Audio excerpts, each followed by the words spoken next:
Hello mga listeners! Bago kayo magsimulang makinig sa kwento, sana ay huwag ninyong skip ang mga ads.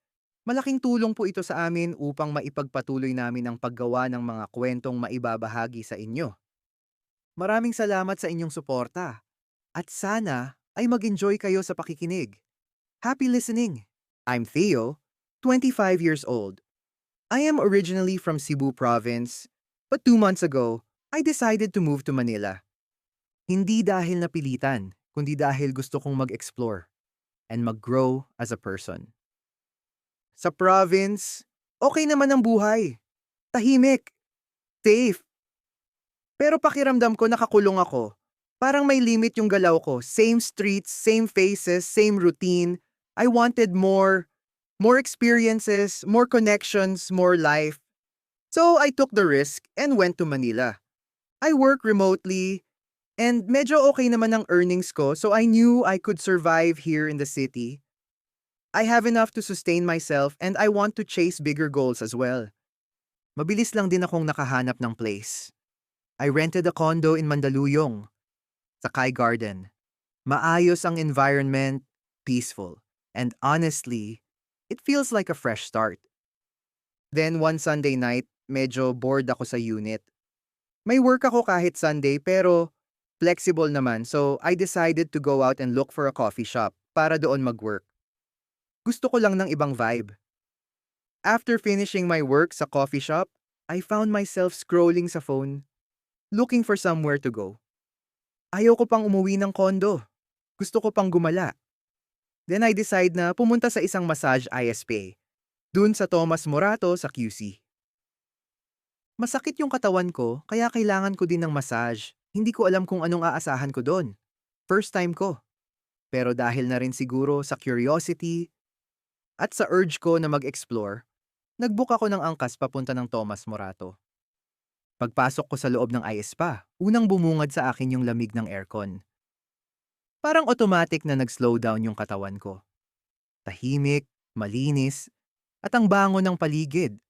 Sobrang relaxing. Ngumiti agad yung receptionist. Friendly, accommodating. Pinili ko yung combination massage. Sabi nila, magandang choice daw yun, lalo na sa mga first-timer. Yung available therapist is 9:00 ng gabi pa. Pero okay lang, hindi naman ako nagmamadali. Since maaga pa, naglibot muna ako sa loob. Napansin ko yung facilities, may lounge area, may shower, maayos yung lockers, malinis, tahimik. After a few minutes, nag-decide na akong tanggalin yung mga damit ko at magpalit ng towel wrap. Pagkatapos kong magpalit, umakyat ako sa second floor para tumambay muna. Pagdating ko sa taas, napansin ko agad. Medyo maraming tao. Puro lalaki. Iba't iba ang edad. May bata. May matanda. Merong kaedad ko. At meron ding mga Barbie. You know what I mean? May iba na tahimik lang. Nakaupo. Yung iba naman parang nagmamasid lang sa paligid. May mga nag-uusap, pero mahina lang ang boses. Parang ayaw nilang makaistorbo sa katahimikan ng lugar. Habang naglalakad ako, may ilang napatingin sa akin.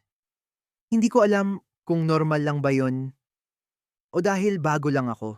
Medyo nailang ako. Yung tipong hindi ka sure kung saan ka titingin, kung saan ka pupwesto. Kaya dumiretso na lang ako sa gilid at umupo. Tahimik lang ako doon, kunwari relaxed. Pero sa totoo lang, aware na aware ako sa paligid ko. Sa bawat galaw, sa bawat tingin. May kakaibang energy yung lugar. And I'll be honest, alam ko na may ganap sa lugar na ito. Bago pa ako pumunta, nagbasa na ako ng reviews, lalo na sa Reddit. Hindi man direkta sinasabi ng iba, pero ramdam mo sa mga kwento nila. May kakaiba talagang nangyayari dito. At yun yung gusto kong ma-experience. Sa totoo lang, wala talagang nakakaalam sa kahit sino na pumapatol ako sa kapwa ko lalaki. Tahimik lang ako. Sa paningin ng iba, normal lang ako na guy. Kaya nandito ako para ma-experience yung bagay na nababasa ko sa Reddit at mga blog site. Gusto kong malaman kung anong pakiramdam. Gusto kong maintindihan yung side ko na matagal kong tinatago.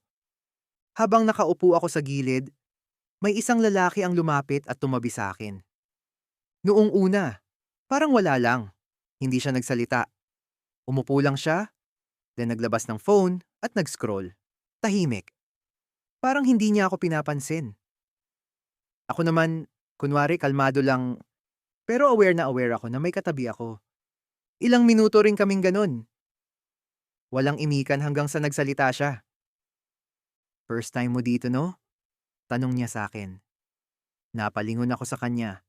Oo, paano mo nalaman? Sabi ko, ngayon lang kasi kita nakita dito eh. Madalas kasi ako dito. Sabi niya. Kaya pala, sagot ko. By the way, I'm Edward. Sabi niya sabay abot ng kamay niya para makipagkamay at makipagkilala. I am Theo. Sagot ko tapos nakipag-shake hands ako. Mainit yung kamay niya. Firm yung handshake. Hindi mahigpit. Pero ang tagal niya hinawakan yung kamay ko. Mas matagal kaysa sa normal na pakikipagkamay. Parang ayaw niya agad bitawan. Napatingin ako sa kamay namin, tapos dahan-dahan akong napatingin sa kanya. Nakatitig siya sa akin. Parang sinasadya niyang iparamdam yung moment. Hindi ko agad kinalas yung kamay ko sa pagkakawahak niya. Hindi ko rin alam kung bakit. Hanggang sa siya na yung unang bumitaw. Pero bago tuluyang maalis yung kamay niya, dumaan pa yung hinlalaki niya sa likod ng kamay ko. Saglit lang. Pero sapat para mag-iwan ng pakiramdam. Parang biglang uminit yung pakiramdam ko kahit malamig yung paligid tapos bigla siyang nagsalita. Ang daming nakatingin sa'yo kanina nung umakyat ka dito. Parang mga hayok na gusto kang kainin. Yari ka pag pumasok ka sa sauna. For sure, pagpipiyestahan ka nila. Sabi niya, tapos tumawa siya. Grabe naman. Sagot ko parang bigla akong kinabahan at natakot. Napatingin ako sa paligid. Ngayon, mas ramdam ko na yung mga tingin na kanina ko pa napapansin. Parang hindi na siya imagination lang. Ganun talaga kapag gwapo. Sabi niya tapos napatingin agad ako sa kanya. Tapos natawa ako. Hindi naman. Sagot ko. Hindi ka ba aware na gwapo ka? Ang lakas kaya ng aura mo. And look at that face. Sabi niya. Natawa ako ng mahina. Medyo napakamot pa ako sa batok. Hindi ah. Ikaw lang nagsasabi niyan. Sagot ko, tapos bigla siyang tumingin sa akin. Pa-humble ka pa, sabi niya. At sa moment na yon, doon ko napansin, parang pamilyar yung mukha niya.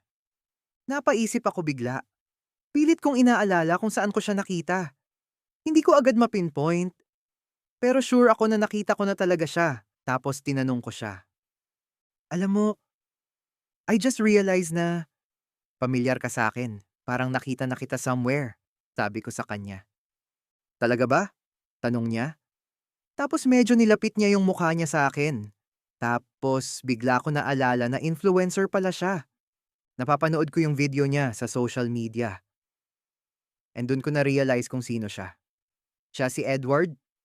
Hindi ko na lang sasabihin yung buong real name niya para na rin sa seguridad at privacy niya. Isa siya sa mga fina-follow ko sa Instagram na influencer. Around 350,000 ang followers niya. Lifestyle and travel content creator siya. Yung tipo na ang clean ng feed, aesthetic ang reels, tapos lagi kang mapapa sana all sa trips niya. And I swear, mas gwapo siya sa personal. Tall. Clean look. Confident but low-key. Ikaw nga yun. I watch your videos all the time. Follower mo ako. Ang so solid ng content mo. Sabi ko, thank you sa support. I appreciate it. Sagot niya. Pero hindi siya umalis ng tingin. Tapos, nagsalita ulit siya. Gusto mo mag-sauna tayo? Tanong niya sa akin. Saglit akong napatingin sa relo ko. Marami pa naman akong time bago yung massage ko. Sige, sabi ko tapos sabay kaming tumayo. Pagdating namin sa pinto ng sauna, binuksan niya. Mainit na hangin agad yung sumalubong. Pagpasok ko halos wala akong makita. Madilim. May konting ilaw, pero sapat lang para makita yung silhouettes ng mga tao sa loob. May mga nakaupo, tahimik, gumagalaw ng dahan-dahan. Iba yung atmosphere. Mas mabigat, mas intimate, mas intense. Sumunod ako sa kanya hanggang sa pinakasulok. Doon kami umupo. Nakwento ko sa kanya na first time ko dito sa loob ng sauna, tapos sabi niya, okay lang daw at siya ang bahala sa akin. Pinagmasdan ko lang yung mga anino ng mga tao sa loob. Sa una, silhouettes lang, mga galaw. At doon ako nagulat dahil may mga lumalapit na sa ibang tao sa loob at nagsisimula na silang gumawa ng milagro. Para akong nanonood ng live sa mga nakikita ko na galawan nila. Talagang wala silang pakialam kahit may ibang tao sa loob. Subo kung subo. Welcome to reality, mahinang sabi ni Edward. Ganito pala yon. Nababasa ko lang ito sa blog before. Sagot ko. Halos pabulong. Hindi pa rin ako makapaniwala sa paligid ko. Bigla kong napansin, may mga aninong lumalapit sa akin. Hindi ko sila makita ng maayos, pero ramdam ko yung mga kamay nila na humahawak sa legs ko, pero bahagyang umusog si Edward sa tabi ko. Mas lumapit. Yung braso niya, nakapatong sa hita ko. Parang hinaharang niya yung mga nagtatangka na humawak sa akin. Yung lalaking lalapit sana sa akin, umalis kasi tinaboy ni Edward. Nakaupo lang kami ni Edward sa gilid. Tahimik, habang pinagmamasdan yung mga ganap sa loob. Wala kaming sinasabi sa isa't isa, pero hindi siya awkward. Parang pareho kaming nakikinig sa paligid, sa mga galaw, sa mga mahihinang tunog, sa bigat ng hangin sa loob ng sauna. Paminsan-minsan, napapatingin ako sa kanya. At nahuhuli ko rin siyang nakatingin sa akin kahit medyo madilim, kita ko na tinitignan niya ako. Halos kalahating oras din kaming magkatabi ni Edward sa loob ng sauna. Tahimik lang. Paminsan-minsan nagkakausap kami, pero kadalasan, pinapanood lang namin yung milagro na nagaganap sa loob. Tapos nag-decide kami na lumabas para pumunta sa pool area. Mas maliwanag doon, mas open, mas normal. Pagdating namin, hindi na kami nagdalawang isip, dumiretso kami agad sa tubig. Ang lamig ng tubig. Pero sakto lang pagkatapos ng init sa sauna. Nakatampisaw lang kami ni Edward sa tubig, tahimik, relaxed. Hanggang sa may naramdaman ako, dahan-dahan niyang hinahaplos yung legs ko sa ilalim ng tubig. Tiningnan ko siya, pero nag-smile lang siya sa akin. Hinayaan ko lang siya sa ginagawa niya. Tapos biglang nagsalita si Edward. Gusto mo ba sumama sa akin? Tanong niya, mahina lang. Saan naman? Sagot ko. Sa kondo ko, sabi niya. Hindi na ako nag-isip ng matagal. Parang matagal ko na ring alam kung ano yung isasagot ko. Okay, sagot ko tapos ngumiti siya. Lumabas kami ng pool. Tahimik pa rin, pero iba na yung pakiramdam. Bago kami tuluyang umalis, pumunta muna ako sa massage room para magpamasahe. Teka lang, may massage pa ako, sabi ko kay Edward. I'll wait for you. Doon muna ako sa second floor. Sagot niya. Pagpasok ko sa massage room, medyo madilim, pero malinis at sobrang relaxing ng ambience. Tahimik. May soft na music sa background, tapos ang bango ng oil sa paligid. Sir, hard or moderate? Tanong ng therapist. Napaisip ako saglit, tapos sinabi ko, hard na lang. Medyo masakit katawan ko. Tago ko. Pagkahiga ko, nagsimula na yung massage. Sa unang diin pa lang, napapikit agad ako. Yung tipong sakit na masarap. Parang bawat pressure, may tinatanggal na sakit ng katawan ko. Habang tumatagal, mas lalong nagre-relax yung katawan ko. Habang minamassage ako ng therapist nung malapit ng matapos, nag-offer siya sa akin kung gusto ko daw ba ng extra. Alam ko ang ibig niyang sabahin pero tumanggi ako. I-reserve ko na lang kay Edward ang buong lakas ko mamaya. Pagkatapos ko magpamasahe, lumabas na ako ng massage room. Mas magaan na yung pakiramdam ko. Parang nawala yung bigat ng katawan ko. Pati yung pagod. Bago ako bumaba sa massage room, nakita ko si Edward sa gilid ng sofa, nakaupo. Tahimik. Nakita niya ako tapos nag-smile siya. Mag-shower lang ako saglit, sabi ko. Take your time, sagot niya. Pagpasok ko sa shower area, ibang atmosphere ulit, mas madilim. May mga taong nagkukumpulan sa iba't ibang sulok. Mahihinang galaw, bulungan, parang kahit saan ka tumingin, may sariling mundo ang bawat grupo. May mga gumagawa pa rin ng milagro. Ganito pala yung mga eksena sa ganitong klasing ispa. Nababasa ko lang dati yung mga ganitong eksena. Ngayon, nasa harap ko na. Gusto ko din sana gawin yung ginagawa nila. Gusto ko rin mapalibutan ng mga tao at isa-isa silang lalapit sa akin pero mukhang binakuran na ako ni Edward. Parang ayaw niya akong lapitan ng iba. Pero okay lang sa akin. Trip ko din si Edward, sobra. Napangiti ako ng bahagya. Kasi sa totoo lang, fan niya ako. Ang gaganda kasi ng content niya. Pero hindi ko rin talaga expected na makikilala at makakausap ko siya dito sa ganitong lugar. Kasi kapag pinapanood mo siya, parang ang ayos ng buhay. Parang kontrolado niya lahat. Habang nakatayo ako sa shower, napapaisip ako. Kasi kapag pinapanood ko si Edward sa mga videos niya, parang hindi siya yung tipo ng tao na pupunta sa ganitong klaseng lugar. Parang ang layo. Yung image niya, online, clean, chill, travel, coffee, sunsets, pero yung Edward na nakilala ko ngayong gabi, sobrang iba sa mga videos na napapanood ko. Pero parang mas gusto ko yung version niya na ito. Hindi filtered, hindi curated, hindi para sa camera. Habang bumubuhos ang tubig sa katawan ko, napaisip ulit ako at napatanong, ilang version kaya ng isang tao ang meron? At alin doon yung totoo? Kasi kung tutuusin, ako rin. Hindi lang isa. Noong nasa province ako, ibang tao din ako. Breadwinner. Responsible. Kailangan laging matatag palagi. Yung tipong kahit pagod ka na, hindi ka pwedeng huminto.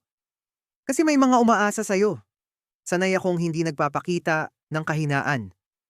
O kahit anong bagay na pwedeng i-question ng iba. Pero ngayon, ibang version ko yung nandito. Yung version ko na curious at gustong mag-explore. Pagkatapos kong maligo, kinuha ko na yung mga gamit ko sa locker. Pagtingin ko sa kabilang side, nandun din si Edward. Nag-aayos ng gamit. Nagkatinginan kami saglit tapos ngumiti siya. Yung tipong simpleng ngiti lang, pero may meaning. Pagkatapos nun, sabay na kaming naglakad palabas. Binalik namin yung wristwatch sa locker counter, then dumiretso na kami lumabas. Paglabas namin, iba ulit yung pakiramdam. Mas malamig yung hangin, mas tahimik. Parang biglang bumagal yung mundo pagkatapos ng lahat ng nangyari sa loob. Madaling araw na din. Habang naglalakad kami ni Edward papunta sa parking, bigla niya akong inakbayan. Natural lang, parang matagal na kaming magkasama. Tiningnan ko siya saglit, pero hindi ko inalis yung braso niya. Hinayaan ko lang. Gusto mo ba muna kumain? Tanong niya. Napaisip ako. Bigla akong na-realize. Hindi pa nga ako kumakain. Pumunta kami sa malapit na McDo at kumain. Pagkatapos namin kumain, bumalik na kami sa parking tapos sumakay na kami sa kotse niya at nagbiyahe papunta sa place niya. Tiga Makati siya. Malapit lang din pala sa place ko. Tahimik yung biyahe. Hindi awkward. Paminsan-minsan, napapatingin ako sa labas, sa city lights. Tahimik na kalsada. Hindi ko alam kung gaano katagal yung biyahe. Pero parang, ang bilis lang. Hanggang sa huminto yung sasakyan. Nandito na kami sa kondo niya. Sumakay kami ng elevator papunta sa 20th floor. Tahimik lang kaming dalawa. Magkatabi, walang nagsasalita. Minsan, napapatingin ako sa reflection namin sa elevator mirror. Parang hindi pa rin ako makapaniwala na nandito ako, kasama siya. Pagdating namin sa floor niya, sabay kaming naglakad papunta sa unit. Binuksan niya yung pinto. Pumasok siya, sumunod ako. At pagpasok ko, napatingin agad ako sa paligid. Malinis yung loob. Maayos. Minimalist. Sakto para maging cozy yung atmosphere. Hindi maliwanag, hindi rin madilim. Make yourself comfortable, sabi niya. Dahan-dahan akong pumasok sa loob. Tinanggal ko yung sapatos ko, tapos umikot yung tingin ko sa paligid. Umupo ako sa sofa, tapos tumabi siya sa akin. Okay ka lang? Tanong niya. Oo, sagot ko.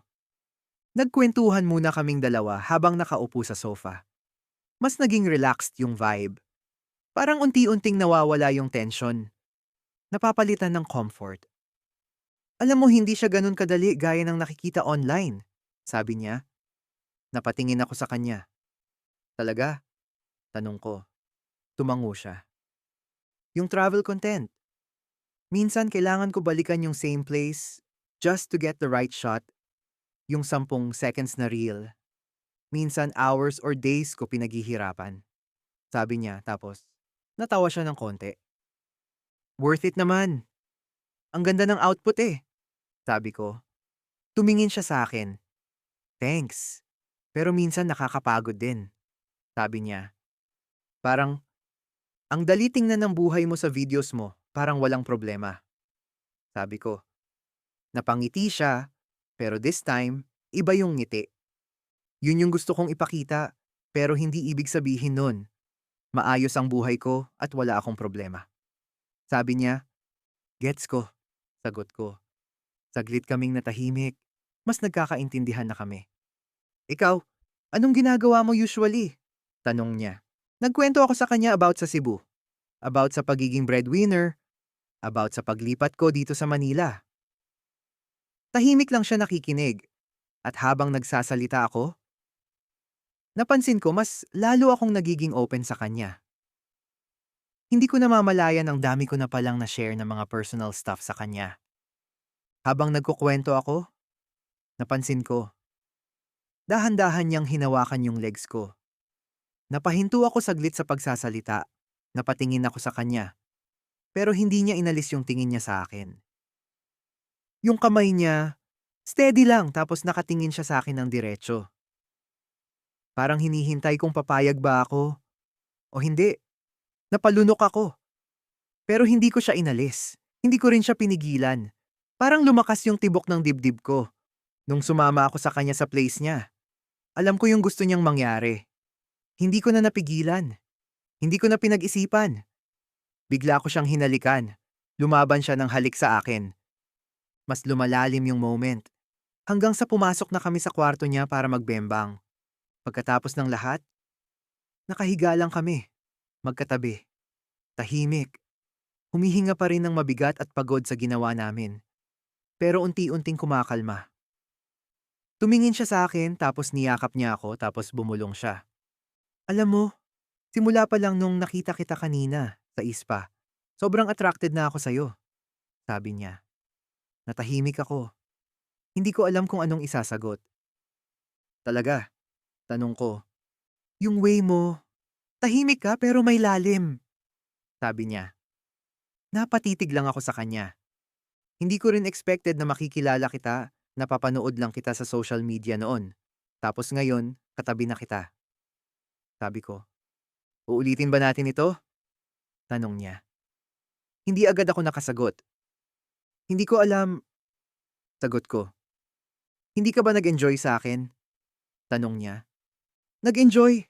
Sobra, sabi ko. Ngumiti siya ng bahagya. Bakit ayaw mong ulitin natin kung nag-enjoy ka ng sobra? Tanong niya. Napahinga ako ng malalim. Hindi agad ako sumagot. Kasi hindi naman ganun kasimple. Gusto ko sana, kapag gagawin ko ulit ito, sana sa taong mahal ko na. Oo, nag-e-explore ako at ikaw ang first ko. Ikaw ang nakauna sa akin. At hindi ko pagsisisihan yon. Sagot ko. Tahimik ulit. Mas mabigat na yung moment ngayon. Hindi na playful. Hindi na casual. Totoo na. I understand you. Sabi niya. Naging tahimik ulit. Magkatabi kami, parehong nakatingin sa kisame. Walang nagsasalita. Pero hindi na mabigat. Mas kalmado na. Parang pareho naming tinanggap yung moment. Hanggang sa naramdaman ko. Hinawakan niya yung kamay ko. Napatingin ako sa kanya tapos nagsalita siya. Pwede ba kita kilalanin pa? Like, I want to get to know you more. I don't know. I'm just so interested in you. Sabi niya. Ikaw bahala. Sagot ko pero deep inside kinikilig ako. At habang magkatabi kaming nakahiga, magkahawak yung kamay namin. Hindi ko talaga expected na makikilala ko siya. Na hindi lang basta experience ang naranasan ko. Parang may something na nagsisimula pa lang. Nag-enjoy ba kayo sa kwento? Gusto pa ba ninyo ng part 2? Gusto pa ba ninyong marinig ang susunod na mangyayari sa pagitan ni Theo at Edward? Kung oo, mag-comment lang kayo ng part 2 para alam ko na gusto ninyo pang ipagpatuloy ang kwento. Marami pang hindi nasasabi.